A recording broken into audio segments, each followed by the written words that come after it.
desde Argentina.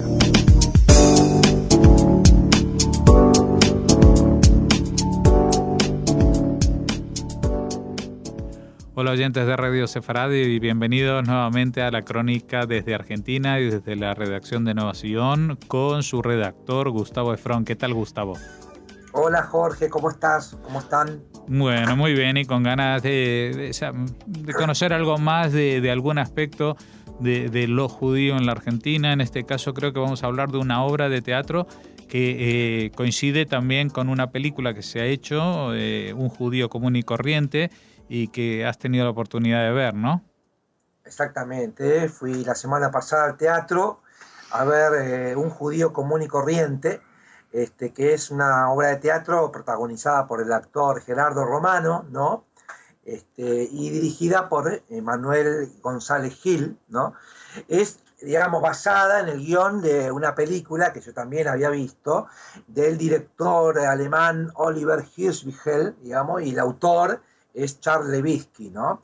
Ya cuando vi la película en su momento me sorprendió y me dejó con un montón de preguntas y de cuestiones, y ahora fui a ver la obra de teatro que me parece que es insoslayable, ¿no? Me parece importante además, ¿no? En la cartelera de teatro en Buenos Aires, que es muy prolífica, una obra de este tenor que habla de la condición judía, básicamente, ¿no? Más allá que está centrado en la Alemania actual, del judío en la Alemania actual, en definitiva, apela a la condición judía contemporánea, especialmente en la diáspora, ¿no? Y a mí me deja como resonando ideas, ¿no? Que surgen como a borbotones, ¿no? Sin que las ideas se puedan controlar, ¿no? Y es así como voy de alguna manera a tratar de comentarlas, ¿no? Es como de alguna manera una notable reflexión filosófica sobre la condición judía, ¿no? En Alemania, pero podríamos decir en el mundo en general, ¿no? Y en la diáspora. Casi diría un tratado sobre la otredad, ¿no? Es casi como un judío, digamos, el judío como el otro, ¿no? O el extrañamiento que se aloja en nosotros mismos, ¿no? Al mejor estilo Franz Kafka, en la Metamorfosis. Es como la cosificación, ¿no? Emanuel Goldfarb es un judío alemán, es periodista y sociólogo, ¿no? Recibe la invitación en su contestador automático para ir a visitar un colegio. Alumnos alemanes para que tengan la oportunidad de hablar con un judío, estos alumnos, ¿no? Digamos, hablar de judaísmo con un ciudadano judío, entre comillas, así dice en el contestador la persona que invita. Esta persona que dice no conocer a un judío y que lo convocaba porque es una persona, además, muy respetado dentro de su comunidad religiosa, ¿no? Dice que no conoce a nadie dentro de la comunidad religiosa. Y entonces Goldfarb empieza a ensayar respuestas, ¿no? Con un grabador en mano, en su casa, encerrado, digamos, como un león enjaulado, porque la obra permanece todo el tiempo él adentro de su casa, ensayando respuestas, ¿no? Reflexionando sobre su propia condición de judío, ¿no? Se sienta frente a una máquina de escribir electrónica y vuelve a revisar la carta del profesor y piensa y dice, no, no, yo no voy a ir a esa charla. Y empieza a argumentar por qué él no va a ir a esa charla, ¿no? Y se repite una y otra vez que no va a ir a esa charla, ¿no? Y le molesta, ¿qué le molesta? Le molesta muchas cosas. Este judío contemporáneo, este periodista, sociólogo, le molesta lo que representa la corrección política de la invitación, ¿no? La persona que invita quiere invitar a un ciudadano judío, ¿no? No he tenido la oportunidad de conocer hasta ahora a un ciudadano judío, digamos. ¿Qué es esto, digamos? ¿Un objeto de estudio? O sea, uno es un objeto de estudio, quiero conocer a un ciudadano judío, digamos. Su comunidad religiosa, ¿no? Un ciudadano judío. A ver, no soy un ciudadano a secas, un ciudadano alemán, puede ser un ciudadano argentino. Goldfarb en definitiva quiere ser un judío común y corriente, ¿no? Puede ser un judío común y corriente y un ciudadano alemán. La mirada de los otros nos cosifica, pregunta que hago yo, ¿no? Nos aleja de nuestra propia mirada, nos acerca preguntas sobre nuestra condición, sobre lo que somos. La identidad es lo primero que será puesto en cuestión a través de esta corrección política, ¿no? Decir ciudadano judío es casi una distorsión del sentido, porque Goldfarb es alemán por su nacionalidad y recién judío por la religión que profesa, ¿no? Tampoco es una comunidad religiosa, porque hay judíos que no son religiosos, ¿no? Pero es justamente ese deseo de corrección el que también afecta al propio damnificado, que no sabe cómo ubicarse frente a sí mismo por su situación de minoría religiosa, no siendo él religioso. Y entonces hay algo que queda evidente. A este periodista judío le molesta porque es excesivamente susceptible el tema que lo convoca, ¿no? La relación del judío con los otros. Lo enfurece la sensación de que está siendo llamado a participar en una exposición de museo casi, ¿no?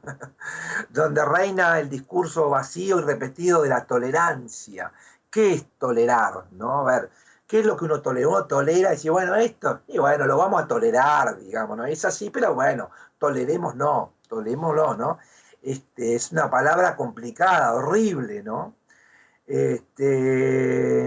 Y Goldfarb dice que ser un judío común en Alemania es casi como ser un rinoceronte negro en África, digamos, una contradicción, porque él quiere sentirse una persona común, digamos, un judío alemán corriente, y sin embargo, la permanente solidaridad alemana para con la comunidad judía a favor de esa construcción de un país tolerante, lo hace sentir como un animal en extinción, como un bicho raro que hay que conservar, que hay que llevar para mostrar, para explicar lo que es. Y en verdad Goldfarb discute con el profesor que lo invitó, pero a través de esta discusión discute consigo mismo, ¿no? Con sus propias contradicciones de un judío en la contemporaneidad, que ya no es religioso, que busca su manera de justificar y entender su condición, ¿no? ¿Qué soy? Las preguntas y afirmaciones lo suceden, ¿no? Y todo a través de un relato familiar, ¿no? Los campos de exterminio, de que viene su familia, los países donde fue exiliado, estuvo exiliado en Inglaterra, y la decisión de regresar a Alemania para sentirse en casa, ¿no? Sentirse en casa en Alemania. ¿Y qué sería sentirse en casa, no? Una pregunta que podemos hacernos todos. ¿Y qué pasa con el judaísmo sin Dios? Digamos, la religión sostiene al judaísmo. Y él transita su camino al ateísmo en su historia, y a su vez la imposibilidad de desprenderse de lo judío, el coqueteo con la ortodoxia también frente a la pérdida de sentido que lleva el tema de la no religiosidad y el cuestionamiento de Dios. Y el periodista habla y habla, pregunta, se contesta, va, vuelve, llega hasta la culpa como base de la educación judía, de su madre. Él tiene un matrimonio mixto, entonces eh, empieza a hablar de los mundos incompatibles de su matrimonio mixto, ¿no? Y la necesidad del Brit Milá, del bris, ¿no? Para la transmisión de los judíos, que eso fue lo que lo llevó a separarse de su mujer, digamos, ¿no? El tema de su necesidad de hacer el bris a su hijo. Y así va sondeando por diferentes contradicciones de la vida judía actual, ¿no? ¿Y qué lugar ocupa el antisemitismo en la vida judía? ¿No? Esa es otra pregunta. Si acaso podemos pensar, y esto lo pienso yo, ¿no? Con Sartre, que cuando escribe Sartre, que el carácter judío no provoca el antisemitismo, sino que es a la inversa, que es el antisemita quien crea al judío. Pregunta difícil, ¿no? Y que Sartre ya la hizo hace ya varias décadas.